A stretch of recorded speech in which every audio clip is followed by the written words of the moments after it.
New sponsor by Lords furniture জগতের এক উজ্জ্বল নাম।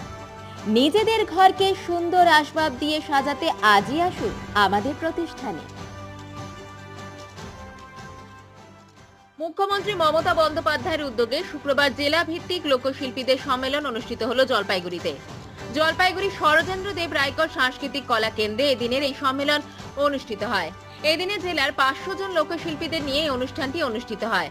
এই অনুষ্ঠানে বিশিষ্ট অতিথিবৃন্দের মধ্যে উপস্থিত ছিলেন মাননীয় জেলা সভাধিপতি জলপাইগুড়ি জেলা পরিষদ কৃষ্ণা রায় বর্মন, মাননীয় সহকারী সভাধিপতি জলপাইগুড়ি জেলা পরিষদ সীমা চৌধুরী, মাননীয় কর্মাধ্যক্ষ জনস্বাস্থ্য ও পরিবেশ স্থায়ী সমিতি জলপাইগুড়ি জেলা পরিষদ মহুয়া গোপ, সভাপতি সদর পঞ্চায়েত সমিতি বিনয় কুমার রায়, সভাপতি রাজগঞ্জ পঞ্চায়েত সমিতি রূপালী দে এবং জলপাইগুড়ি জেলার বিভিন্ন দপ্তরের আধিকারিকগণ, জেলা তথ্য সংস্কৃতি আধিকারিক সহ অন্যান্য বিশিষ্ট অতিথিরা। এই দিনের অনুষ্ঠানের শুরুতে রাজ্যের রাজ্য সঙ্গীত পরিবেশিত হয়। এরপর উপস্থিত অতিথিরা প্রদীপ প্রজ্বলন করেন।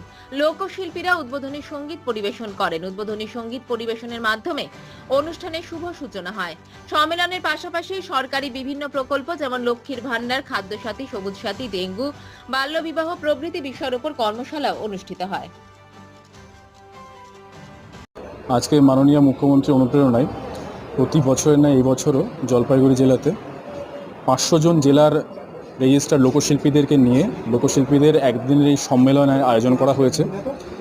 আজকে আমাদের এই অনুষ্ঠানের মুখ্য যে উদ্দেশ্য তা হলো এই অনুষ্ঠানে সরকারি যে সমস্ত প্রকল্প আছে সেই প্রকল্পগুলির সম্পর্কে তাদেরকে সচেতন করা, তাদেরকে জানানো এবং তারা সেখান থেকে অনেক ইনফরমেশন গ্যাদার করে তারা নিজেরা অনেক গান বা তাদের যে ধরনের সৃষ্টি সেগুলো তারা করবেন এবং তারপর সরকারি প্রচারমূলক কাজে সেগুলো ব্যবহার করা হবে। গত বছরও আমাদের অনেক লোকশিল্পী এই ধরনের গান রচনা করেছেন, তারসেন বা অফিসিয়ালসরা এসেছেন, তারা ইন্টারাকশন করছেন আমাদের লোকশিল্পীদের সঙ্গে এবং লোকশিল্পীদের যে ডাউটগুলি আছে বিভিন্ন প্রকল্প সম্বন্ধে সেগুলি তারা জিজ্ঞাসা করে নিচ্ছেন এবং বিভিন্ন অ্যাওয়ারনেস ক্যাম্পেইন যেগুলো আছে সেটা ডেঙ্গু থেকে শুরু করে আরও অন্যান্য যে সমস্ত অ্যাওয়ারনেস ক্যাম্পেইন আছে, কন্যাশ্রী, লক্ষ্মীর ভান্ডার যে সমস্ত প্রকল্প আছে, আরও অন্যান্য অনেক প্রকল্প আছে, সেগুলি সম্পর্কে তাদের যে ডাউটটা সেগুলিও ক্লিয়ার করে দেওয়া হচ্ছে। এটা আমাদের জলপাইগুড়ি জেলা তথ্য সংস্কৃতি দপ্তরের যিনি আধিকারিক আছেন মাননীয় মুখ্যমন্ত্রী মমতা বন্দ্যোপাধ্যায়ের যে অনুপ্রেরণা এবং তার অনুপ্রেরণাতে জলপাইগুড়ি জেলার যে কৃষ্টি কালচার ঐতিহ্য সেটাকে ধরে রাখবার আজকে আমাদের মাননীয় মুখ্যমন্ত্রী যে চেষ্টা করছেন সেটাকে প্রতিনিয়ত তিনি তার আমাদের এই জেলাতেও সেই কার্যক্রম চলছে। আজকে এখানে 500 লোকশিল্পীদের নিয়ে সম্মেলনের ব্যবস্থা হয়েছে। এই সম্মেলনে আগত সমস্ত শিল্পীরা রয়েছেন যে আমাদের জলপাইগুড়ি যে বিভিন্ন জনজাতির সংমিশ্রণে যে জেলা, যেখানে একদিকে আদিবাসী নৃত্য, একবার নেপালি নৃত্য থেকে শুরু করে মেচ নৃত্য, রাভা নৃত্য, তার পাশে আছে ভাওয়াইয়া, ভাটিয়ালি গান। এই যে শিল্পীরা রয়েছে বিভিন্ন ব্লকে, যে লোকশিল্পীরা রয়েছে, বৈরাতি নাচ থেকে শুরু করে আমাদের জেলার যে কালচার তার সাথে এরা রয়েছেন।